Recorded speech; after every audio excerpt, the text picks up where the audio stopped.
पिता पुत्र और पवित्र आत्मा के नाम पर आमीन। प्यारे मित्रों, सबको जय यीशु। आज एक महत्वपूर्ण दिन हमारे लिए प्रभु के आगे हम स्तुति और आराधना प्रार्थना करने के लिए, प्रभु मेरा राजा है, प्रभु मेरा जीवन का स्वामी है, प्रभु मेरा सब कुछ का मालिक है, ऐसे हम स्वीकार करने के लिए, विशेष हम प्रभु को स्वागत करने के लिए हृदय से, मेरे प्रभु मेरे हृदय में आइए, राज्य कीजिए, ऐसे प्रभु एक प्रबंध किया है। यरूशलेम मंदिर में प्रभु का प्रवेश हम मनाते हैं, प्रभु यीशु का आगमन यरूशलेम मंदिर में। प्रिय मित्रों, यह दिन, इसका अर्थ क्या है? प्रभु यीशु राजा है और राजाओं का राजा है। प्रभु वो ईश्वर है, परमेश्वर है, परमेश्वर का पुत्र है और वो परमेश्वर है। और यरूशलेम मंदिर यहूदियों के विश्वास के अनुसार स्वर्ग का प्रतीक है, वह ईश्वर है। और राजाओं का राजा, प्रभुओं का प्रभु ईश्वर शासन करने के लिए, मुक्ति देने के लिए और हमें बचाने के लिए मंदिर में प्रभु विराजमान है। ईश्वर का उपस्थिति स्वर्ग में, हम ऐसे विश्वास करते हैं। ऐसे स्वर्ग के समान इस्राएली लोगों के लिए, यहूदियों के विश्वास के अनुसार यरूशलेम मंदिर स्वर्ग के समान है, वो हम ईश्वर रहते हैं। इसलिए मंदिर में जाकर ईश्वर का उपस्थिति, और हम ईश्वर का उपस्थिति है, हम जाकर वह हम प्रार्थना करते हैं, हमारे निवेदन समर्पण करते हैं। ईश्वर हमारे प्रार्थना सुनते हैं, हमको आशीष देता है। इसलिए लोग मंदिर में प्रवेश किया है। इसलिए लोग मंदिर में, प्रिय मित्रों, सभागृह में प्रभु यीशु, ऐसे सभागृह में, मंदिर में, स्वर्ग में कितने अनुग्रहमयी बातें, ऐसे यरूशलेम मंदिर में भी ऐसे पवित्रता और ऐसे ये महत्वपूर्ण बातें, वहाँ लोग और ईश्वर, ये ईश्वर के आगे आकर लोग ऐसे मंदिर में आकर ये आशीष पाना है। इसलिए वह पवित्र, ऐसे मंदिर पवित्र बनाए रखना है। इसलिए वहाँ के सेवक लोग, याजक लोग और सारे सेवक लोग, और जो हम सेवा करते हैं और सेवा के लिए सेवा में भाग लेने आता है, सब लोग पवित्रता में आना, पवित्र बनाए रखो, प्रभु चाहते हैं। प्रिय मित्रों, इसलिए यरूशलेम मंदिर अभी ये नया विधान में प्रभु यीशु का ये यरूशलेम मंदिर का आगमन के विषय में एक बड़ा ये बात, और मतलब रहस्यमय बात, और ये कितने रहस्यमय बात है, वो बड़ा बात है मेरे लिए और आपके लिए, ये सारे संसार के लिए, सारे मानव जाति के लिए एक बड़ा बात है। मतलब यीशु यरूशलेम मंदिर में और प्रवेश करते हैं। इसका अर्थ क्या है? पुराना विधान में यरूशलेम मंदिर, दाऊद ने मंदिर बनने के लिए आग्रह किया, लेकिन वहाँ ईश्वर और उसका बेटा राजा दाऊद के बेटा सुलेमान को और मंदिर बनाने के लिए और परमिशन दिया, अवसर दिया है।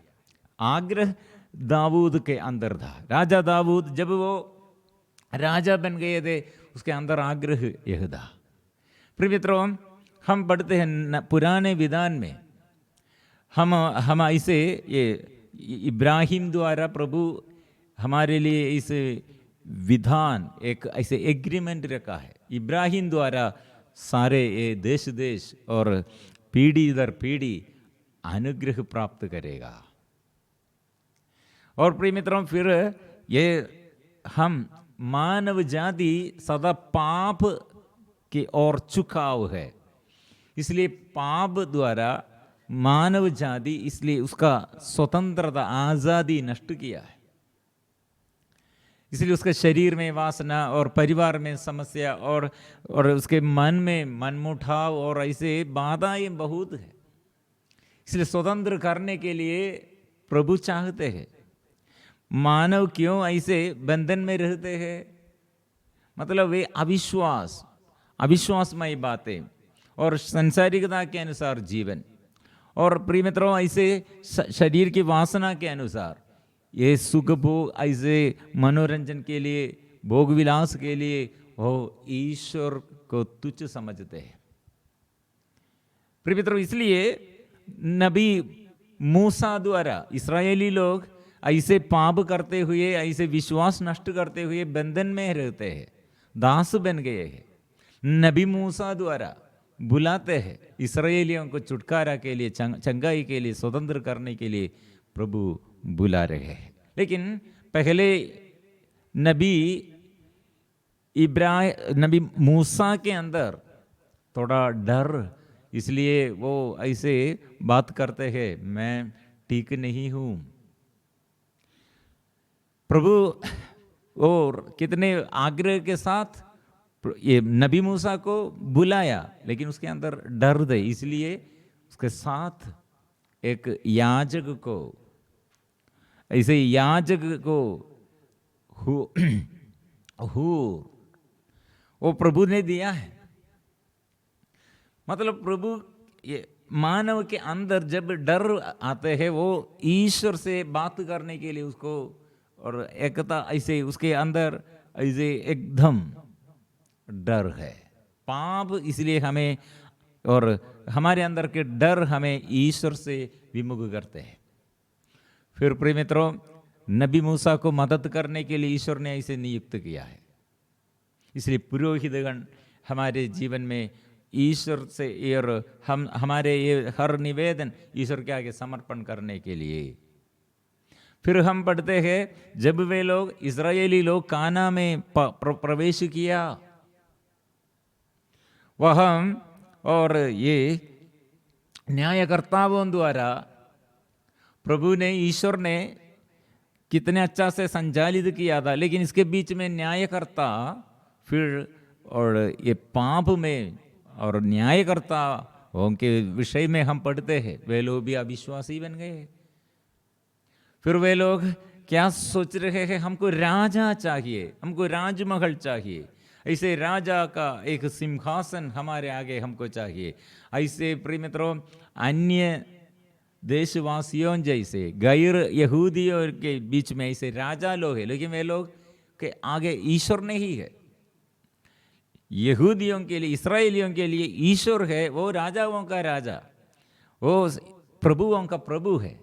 लेकिन इस्राएली लोग क्या सोच रहे हैं, हमको इस ईश्वर को, ऐसे ईश्वर, हाँ वो ईश्वर को हमको नहीं चाहिए। हमको क्या चाहिए, दूसरे देश में दूसरे मानव के अनुसार हमको भी मानवों में से एक राजा चाहिए।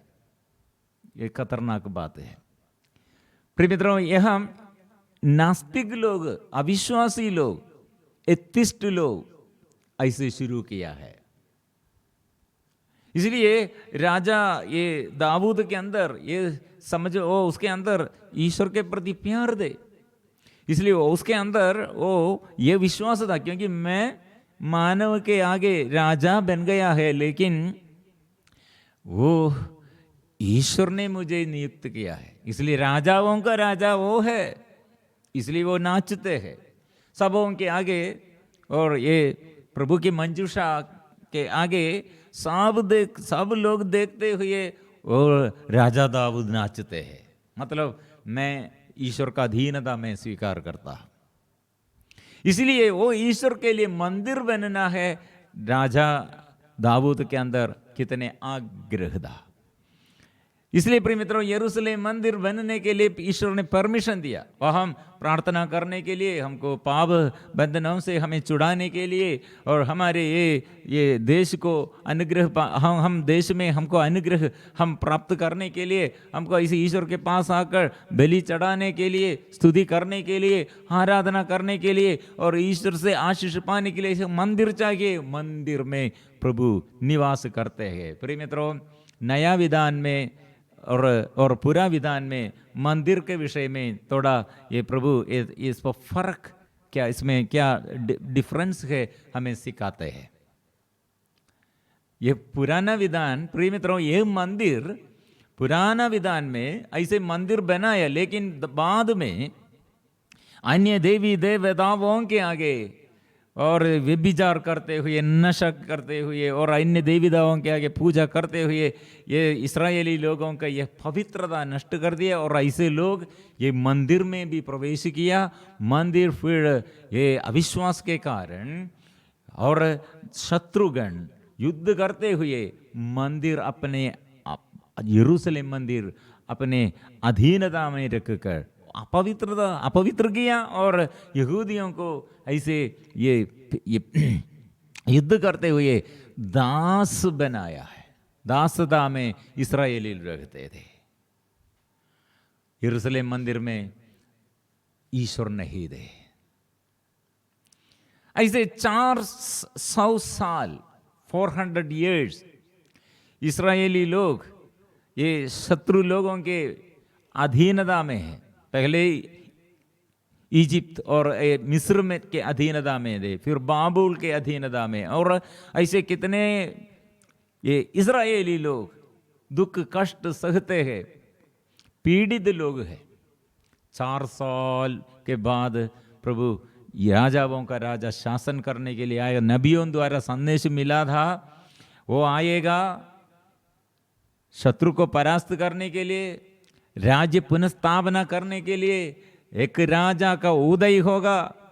जो अंधकार में रहते हैं, अंधकार में जो रहते हैं, वो ज्योति प्रभु से और ईश्वर से और अनुग्रह पाएगा, अंधकार दूर हो जाएगा। अंदर विश्वास था। 400 साल के बाद, नबी मलाकी के बाद यीशु आया है। 400 साल के बाद जॉन द बैप्टिस्ट लास्ट आखिरी नबी है, और अभी जो नबियों द्वारा लिखा है वो राजाओं का राजा शासन करने के लिए, पुनर्स्थापना करने के लिए वो आएगा, वो यीशु आया है। अभी यीशु यरूशलेम मंदिर में प्रवेश करते हैं।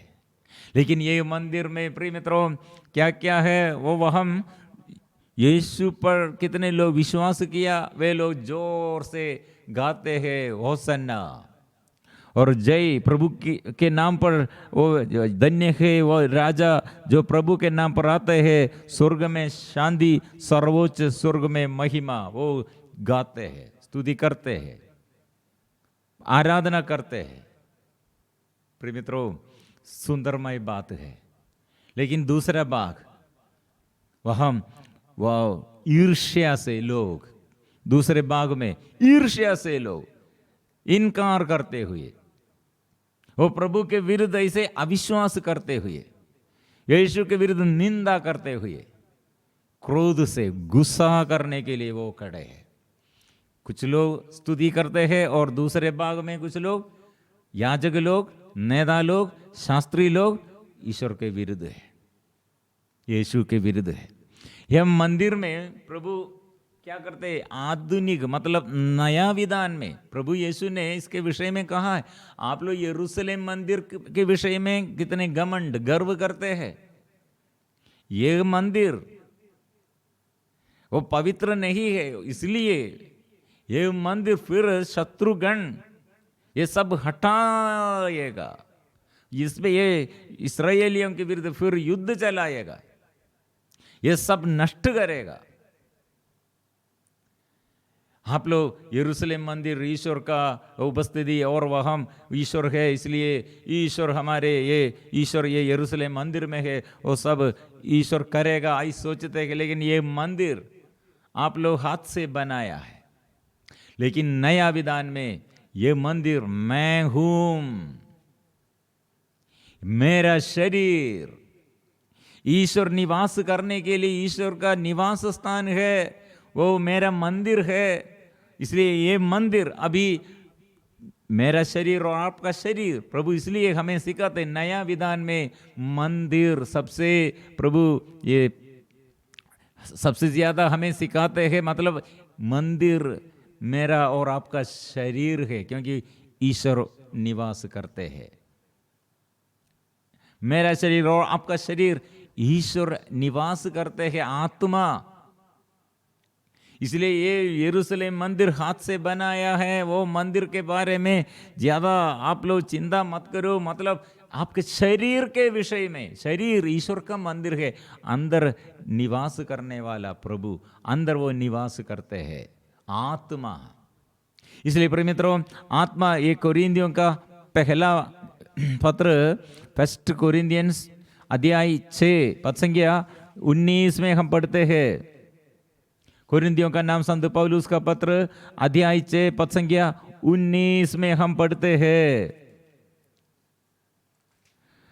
आपका शरीर ईश्वर का मंदिर है। इसलिए ये मंदिर, ये अपवित्र मत करो, व्यभिचार मत करो, चोरी मत करो, क्रोध मत करो, गुस्सा मत करो, नशे में नहीं रहो, क्योंकि जो मंदिर को अपवित्र करते हैं ईश्वर उसे नष्ट करेगा। वो कितने अनुग्रहमय बात है। क्या आप लोग यह नहीं जानते कि आपका शरीर पवित्र आत्मा का मंदिर है? पवित्र आत्मा ईश्वर है। पवित्र आत्मा पिता, स्वर्गीय के पिता ने यीशु के नाम से और पवित्र आत्मा को भेजते हैं। वो आत्मा त्रित्व ईश्वर आज यहाँ कहाँ है? मेरे हृदय में, मेरे शरीर में निवास करते हैं।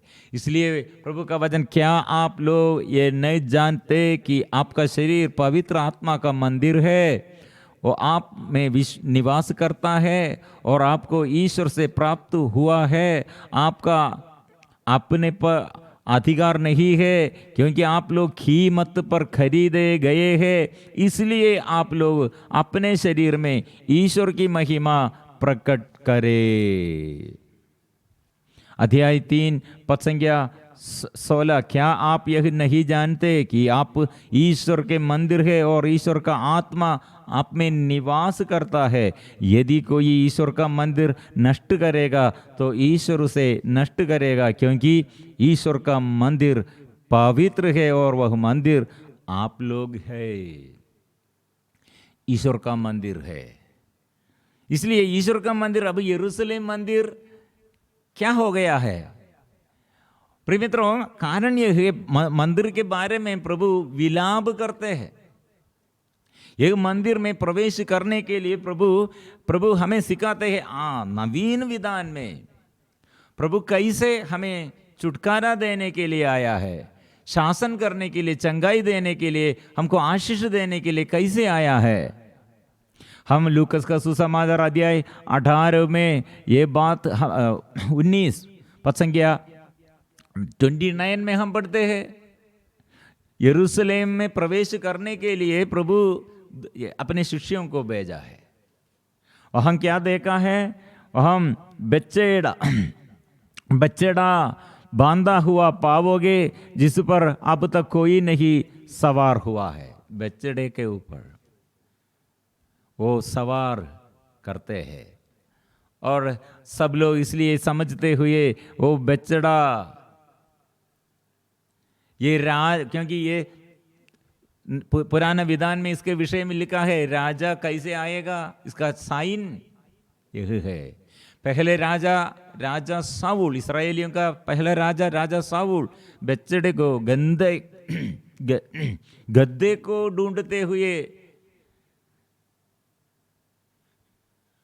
ऐसे और घूमते थे। उस समय नबी सामुएल और उसे पकड़ा है, प्रभु चुन लिया है। आप किसके लिए घूमते हैं, क्या के लिए घूमते हैं? आपके ऊपर प्रभु ऐसे अभिषेक देता है। सबसे पहले आप इस्राएलियों का राजा बनने के लिए, सबसे पहले प्रथम राजा बनने के लिए प्रभु नियुक्त किया है। अभी ऐसा नहीं है। यहाँ प्रभु कैसे आ रहे हैं? मंदिर में प्रवेश करने के लिए आया है। क्योंकि सब अपवित्रता में, अशुद्धता में सब लोग ऐसे मन में ईर्ष्या है और क्रोध करते हैं, ऐसे गुस्सा करते हैं। इसलिए ये मंदिर देखा, ये मंदिर के अंदर पवित्रता नहीं है।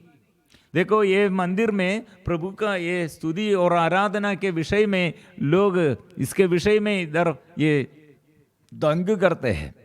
वे लोग क्या किया है, जब जैतून पहाड़ की ढाल पर पहुंचे तो पूरा शिष्य समुदाय आनंद विभोर होकर आंखों देख के सब चमत्कारों के लिए ऊंचे स्वर से इस प्रकार ईश्वर की स्तुति करने लगा, धन्य है वो राजा जो प्रभु के नाम पर आते हैं, स्वर्ग में शांति, सर्वोच्च स्वर्ग में महिमा। स्तुति करते हैं। लेकिन वह हम फरीसी लोग, भीड़ में कुछ फरीसी थे, उन्होंने ईसा से कहा, गुरुवर अपने शिष्यों को ठाटिए। परंतु ईसा ने उत्तर दिया, मैं तुमसे कहता हूं, यदि वे चुप रहे तो पत्थर ही बोल उड़ेंगे। मतलब स्तुति जो करते हैं, विश्वास से आराधना जो करते हैं, प्रभु उनके साथ है। जो स्तुति नहीं करते हैं और जो स्तुति करने जो स्तुति करते हैं उसके विरुद्ध बात करते हैं, प्रिय मित्रों, प्रभु किसके पक्ष में है?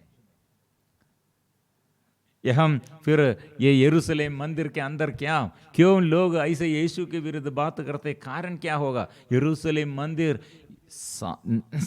सभी लोगों के लिए प्रार्थना करने का मंदिर था, लेकिन अभी ऐसा नहीं है। क्या देखा है? निकट यरूशलेम पर विलाप। निकट पहुंचने पर ईसा ने शहर को देखा, वे उस पर रो पड़े और बोले, हाय कितना अच्छा होता यदि तू भी इस शुभ दिन यह समझ पाता कि किन बातों में तेरी शांति है, परंतु अभी वे बातों तेरी आंगों से चिपी हुई है। तुझ पर वे दिन आएंगे जब मेरे शत्रु तेरे चारों ओर मोर्चा बांध कर तुझे घेर लेंगे, तुझ पर चारों ओर से दबाव डालेंगे।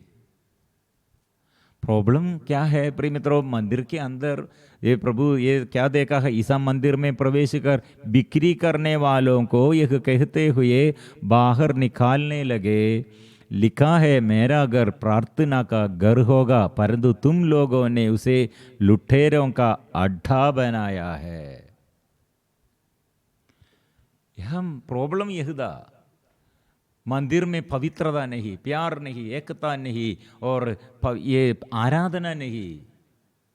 इसलिए प्रिय मित्रों, अभी आज मेरा शरीर ईश्वर का मंदिर है। मेरा शरीर कौन ये सृष्टि किया है? और राजा है, राजाओं का राजा है। इसलिए मैं क्या करना है? स्तुति और आराधना में। और जो मेरे अंदर ऐसे ये मेरे राजाओं का राजा ईश्वर को आने के लिए, स्वागत करने के लिए जो जो बाधा है, रुकावट क्या है? मतलब यरूशलेम मंदिर में क्यों अभी अपवित्रता, अशुद्धता है? ऐसे मेरे शरीर में जितने ऐसे अपवित्रता, अशुद्धता और मेरे जीवन में पाप, घमंड, स्वार्थतापन और लोभ, आलसीपन, प्रिय मित्रों, ये सब ईश्वर के विरुद्ध शैतान का मनोभाव है। इसलिए मंदिर पवित्र बनाए रखो और जोर से स्तुति करो, प्रभु की आराधना करो, प्रभु की सेवा करो। इसलिए आज हम जोर से स्तुति करेंगे, जोर से प्रार्थना करेंगे, मेरा प्रभु राजाओं का राजा मेरे जीवन में आइए और राज्य करने के लिए आइए। हम मिलजुल कर अभी धन्यवाद के साथ प्रभु को स्वागत करेंगे, आशीष हम पाएंगे।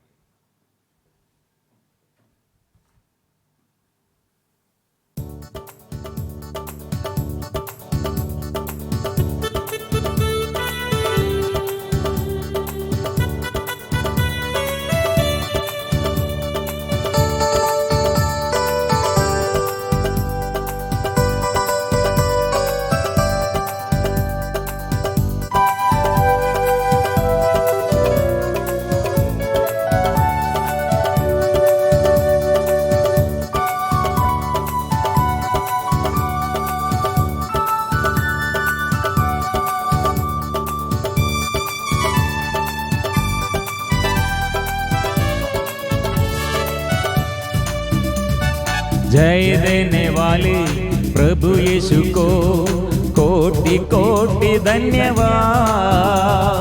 जीवन देने वाले प्रभु यीशु को जीवन भर धन्यवाद। जय देने वाले प्रभु यीशु को कोटि कोटि धन्यवाद। जीवन देने वाले प्रभु यीशु को जीवन भर धन्यवाद। हल्लेलुया हल्लेलुया गाएंगे, हल्लेलुया हल्लेलुया गाएंगे, हल्लेलुया हल्लेलुया गाएंगे, हल्लेलुया हल्लेलुया गाएंगे। यीशु जिंदा है, वो आने वाला है। यीशु जिंदा है, वो आने वाला है। जय देने वाले प्रभु यीशु को कोटि कोटि धन्यवाद। जीवन देने वाले प्रभु यीशु को जीवन भर धन्यवाद। जय देने वाले प्रभु यीशु को कोटि कोटि धन्यवाद। जीवन देने वाले प्रभु यीशु को जीवन भर धन्यवाद। हल्लेलुया हल्लेलुया गाएंगे, हल्लेलुया हल्लेलुया गाएंगे, हल्लेलुया हल्लेलुया गाएंगे, हल्लेलुया हल्लेलुया गाएंगे। यीशु जिंदा है, वो आने वाला है। यीशु जिंदा है, वो आने वाला है।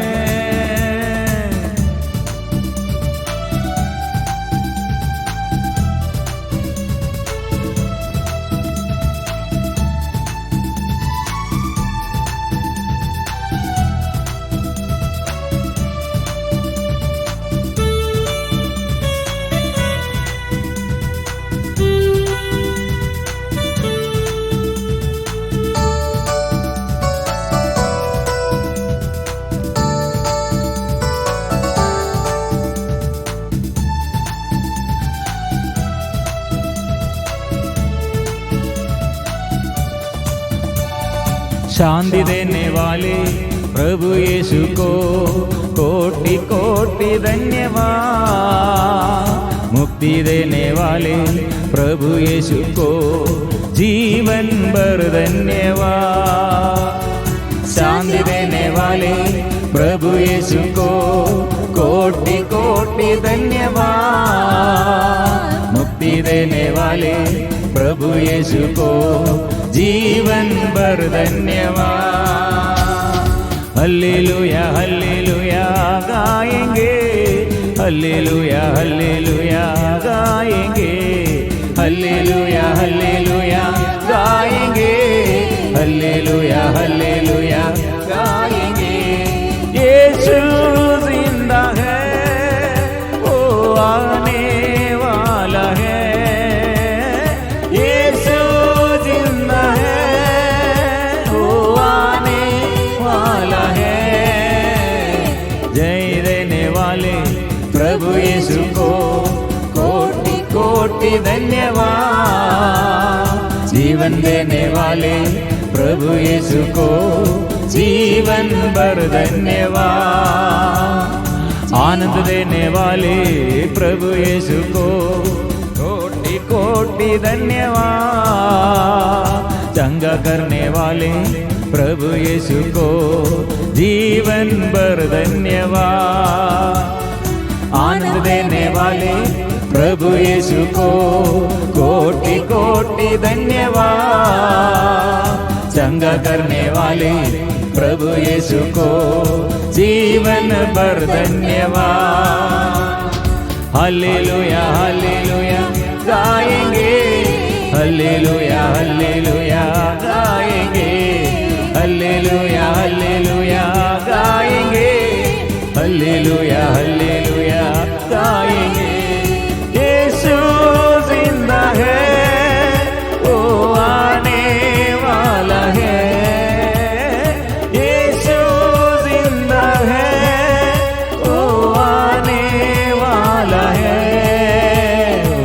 जीवन देने वाले प्रभु यीशु को कोटि कोटि धन्यवाद। तृप्ति देने वाले प्रभु यीशु को जीवन भर धन्यवाद। जीवन देने वाले प्रभु यीशु को कोटि कोटि धन्यवाद। तृप्ति देने वाले प्रभु यीशु को जीवन भर धन्यवाद। हल्लेलुया हल्लेलुया गाएंगे, हल्लेलुया हल्लेलुया गाएंगे, हल्लेलुया हल्लेलुया गाएंगे, हल्लेलुया हल्लेलुया गाएंगे। यीशु जिंदा है, वो आने वाला है। यीशु जिंदा है, वो आने वाला है। यीशु जिंदा है, वो आने वाला है। ओ यीशु जिंदा है, वो आने वाला है। आराधना आराधना आराधना आराधना आराधना आराधना आराधना आराधना आराधना। यीशु की आराधना, यीशु की आराधना, यीशु की आराधना, यीशु की आराधना। आपा की आराधना, आपा की आराधना, आपा की आराधना, आपा की आराधना। आत्मा की आराधना, आत्मा की आराधना, आत्मा की आराधना, आत्मा की आराधना। आराधना आराधना आराधना आराधना आराधना आराधना आराधना आराधना आराधना आराधना आराधना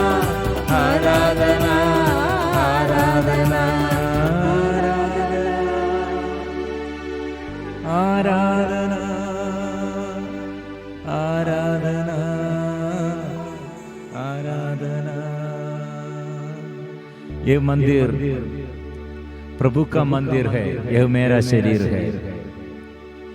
जो प्रभु का मंदिर, ईश्वर का मंदिर को अपने शरीर को तुच्छ समझते और वजन तिरस्कार करते हैं, पाप में और दुष्ट आत्मा की अधीनता में जो जीवन बिताने चाहते हैं वो प्रभु से दूर है। आज इसलिए प्रभु यीशु राजा, राजाओं का राजा, ये शुद्ध करने के लिए, पुनर्निर्माण करने के लिए चाहते हैं और जीवन में आशीष देने के लिए चाहते हैं। स्वीकार करो, अभी तिरस्कार मत करो। प्रभु तू है, तू ही मेरा प्रभु है, तू ही मेरा राजा है, तू ही मेरा सर्वशक्तिमान और सब कुछ है। मुझे शुद्ध कीजिए। मैं भी ऐसे मेरे शरीर को अपवित्र किया, मेरे शरीर के ऊपर अधिकार लीजिए। ओ प्रभु, पाप में जो रहते हैं, पाप द्वारा कितने लोग इसलिए यरूशलेम मंदिर के समान और अपने शरीर में कष्ट सहते हैं और कितने शत्रु अधिकार पाया, रोग बीमारी और कैसे और कितने दुर्घटनाएं पाप द्वारा और पीढ़ी दर पीढ़ी इसलिए अधर्म में पाप बंधन में रहते हैं। प्रभु हमको प्रभु नया अभिषेक दे, आंख खोल दे, हृदय खोल दे, मन खोल दे। इसलिए हम आराधना करते हैं। इसलिए प्रभु मेरे हृदय में आइए, मेरे घर में आइए, मेरे देश में आइए, शुद्ध कीजिए प्रभु, अभिषेक दीजिए प्रभु, आत्मा से भर दे प्रभु। हम प्रार्थना करते हैं। यीशु मुझे शुद्ध कीजिए, आत्मा से मुझे भर दे। इसलिए अपने घर और अपने शरीर ईश्वर का मंदिर है। ईश्वर के वचन की पवित्र वाणी के, ईश्वर की वाणी के विरुद्ध जो ऐसे अपवित्र अशुद्धता भी स्वीकार करे, प्रभु शुद्ध करेगा, क्षमा करेगा, वो अच्छा करेगा। इसलिए सिर झुकाकर हम गाएंगे, पवित्र परम प्रसाद की आराधना हो, स्तुति हो, महिमा हो सदा सर्वदा। पवित्र परम प्रसाद की आराधना हो, स्तुति हो, महिमा हो सदा सर्वदा। पवित्र परम प्रसाद की आराधना हो, स्तुति हो, महिमा हो सदा सर्वदा। पवित्र परम प्रसाद की आराधना हो।